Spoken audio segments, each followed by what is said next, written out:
ఇప్పుడు అందుతున్న తాజా అప్డేట్. గాంధీ భవన్ లో వైఎస్ఆర్ ఫోటో లేకపోవడం సిగ్గుచేటన్నారు కేవీపీ. యువజన కాంగ్రెస్ అధ్యక్ష ప్రమాణ స్వీకార కార్యక్రమంలో కేవీపీ ఉద్విగ్నంగా మాట్లాడారు. ఆయన ఏమన్నారు ఇప్పుడు ఒకసారి విందాం.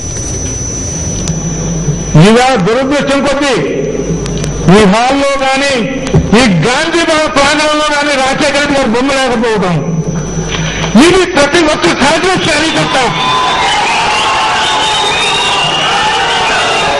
ఇది ఒక ప్రతి కాంగ్రెస్ కార్యకర్త బాధపడతారు.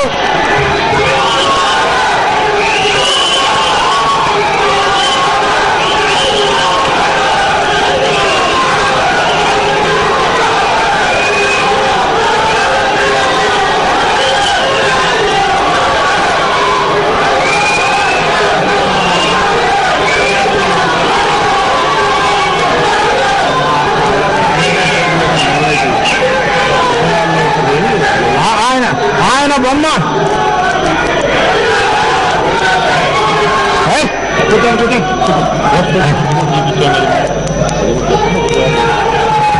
నేను మరొక్కసారి మనం వేసుకుంటున్నాను. చేతులెత్తి జోడించి నేనేదో ఎవరిని తప్పు పెట్టుకోవాలనో లేకపోతే ఇంకోటో కాదు. మనందరి హృదయాల్లో ఉన్న నేత రాజశేఖర రెడ్డి గారు